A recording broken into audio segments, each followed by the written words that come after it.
Hello Salty friends, it's Levon again from Salty Cures, back at you from the desert. Hopefully we'll be back at you from the beaches of Oahu real soon, but for now I guess we'll soak all this in or get dried up by it, as the case may be. At least we're by some water today. But anyway, in today's video I'm going to let you in on a little secret on how to accomplish and get really good at things that you find to be really hard. Whether that's things like pull-ups or push-ups or complex weightlifting movements or running long distances, whatever the case may be, I'm going to tell you the best way to get all of those under your belt as quickly as possible. Let's talk about it.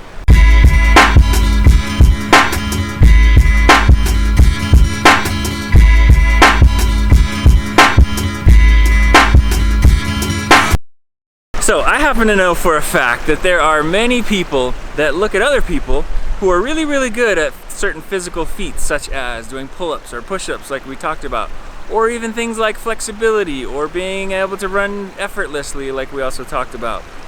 And they think to themselves, man, I wish I could do that, but I can't because I'm not good at it. Most of us are probably susceptible to these kinds of thoughts a lot of the time, just human nature. And so I get asked all the time, hey Levon, how do I get better at fill in the blank, whatever the case may be? And usually the way I respond to that is with another question. I ask people, well, what have you been doing in order to improve at that particular physical skill? And you know, I get all kinds of interesting responses, but you know the response that I almost never get?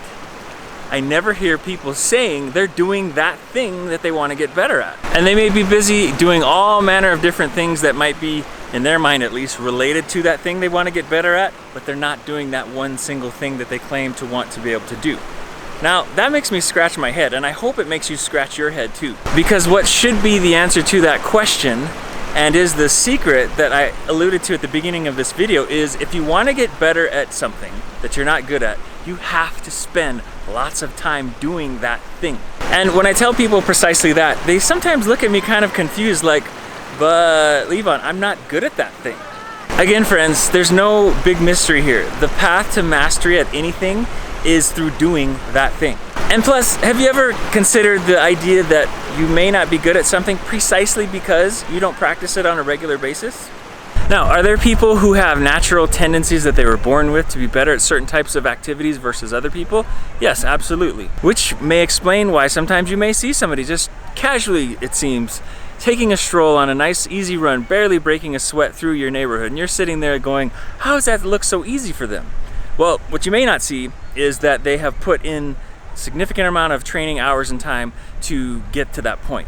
However, there is this idea that you are born with certain things that you can't necessarily overcome. For example, in the case of people who are really good at, say, sprinting and jumping, there's a legitimate difference in people's anatomical makeup where their tendons are placed on their bones in a more optimal place to give them a better mechanical advantage when it comes to those muscles firing and then them jumping versus somebody who has a less optimum tendon placement. In addition to that, we have the issue of percentages of fast versus slow twitch muscle fibers. And what I mean by that is some people have a higher percentage of fast twitch muscle fibers relative to their slow twitch, and vice versa. So someone with a high percentage of, let's say, 60% versus 40% slow twitch, 60% on the fast twitch side, they're likely going to be able to increase their power output of their muscles a lot easier and to a greater extent in an absolute sense than somebody who has the reverse. Now again, that seems kind of unfair. You may not be able to change that if your goal is to run faster and you don't have a really good set of biological anatomical factors that you were born with working in your favor. However, let's say you are that person that has 60% slow twitch muscle fibers, 40% fast twitch muscle fibers, and you want to become faster. Well, you do still have some muscle fibers in the fast twitch category, and chances are, if you haven't trained them very much, there's still some ceiling that you can approach. There's still some upside to your potential. So whatever you do have, you need to make sure you train to the best of your abilities.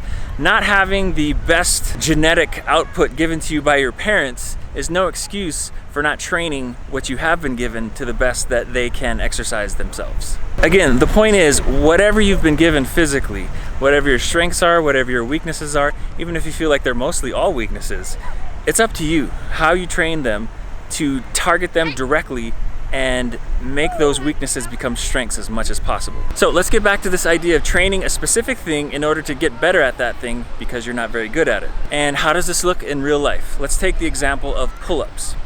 how does getting better at pull-ups when you can't do a single pull-up look in real life? This is how it looks. You simply walk up to that freaking bar, put your hands around it, and you start to pull. You pull with all your might. You pull as hard and as long as you can.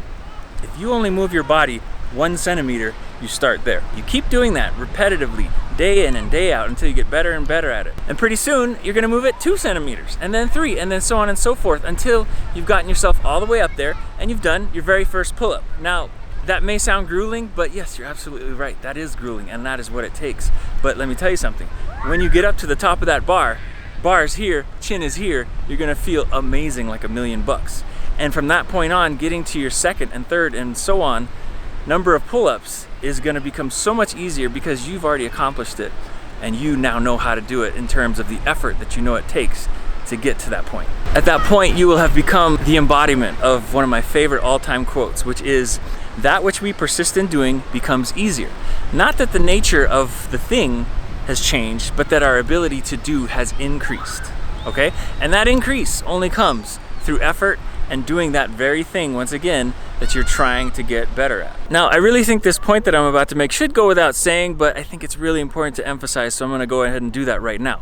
And that point is that on this quest of yours to get better at things that you're currently weak at, there's a very specific attitude that you need to adopt and cultivate and keep with you at all times. And that is, when you see something that you're weak at but want to get better at, you identify it instantly, and like a reflex, you attack it with aggression and diligence. And you never ever let up, okay? There's no sidestepping it, there's no engaging in other activities that seem, kind of related to this thing that I want to get better at it, but aren't quite it.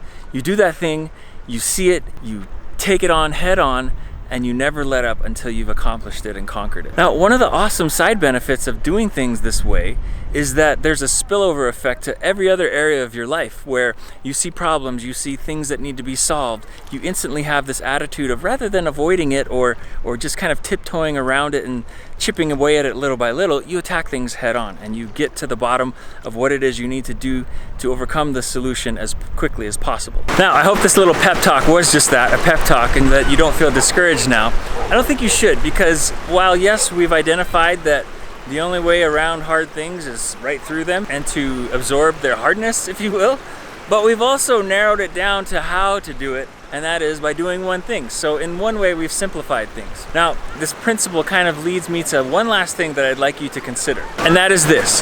Have you ever considered for a second that perhaps, just maybe, with all of life's difficulties and challenges and things that we have to get better at, that this existence that we are now currently a part of was deliberately designed to have these weaknesses, to have these shortcomings that we have to feel so inadequate about, so that we are pushed, literally, into the process that it takes to learn how to overcome those shortcomings and get better at them and make weaknesses become strengths.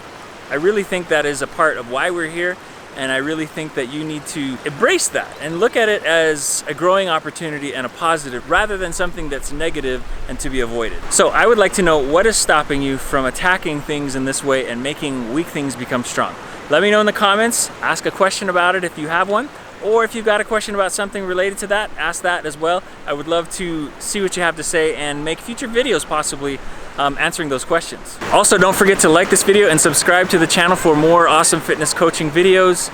And if you know somebody that could benefit from this topic that we talked about today, please do share the video with them. I would love to have as many people be hopefully impacted positively by this message as possible. Lastly, if you're interested in some fitness coaching services that I can provide you, I've got a range of options ranging from basic to all the way up to the high level premier one-on-one day-to-day coaching that a lot of people crave. And you can contact me to learn more about those options on my Instagram or Facebook accounts at Salty Cures, or through my website at the link below here in this video, and I would love to talk to you more about how I can help you. Thanks for watching, my friend, and I hope as a result of this video you'll start looking at the challenges of life as doorways to opportunities to make yourself better, not as things to be avoided.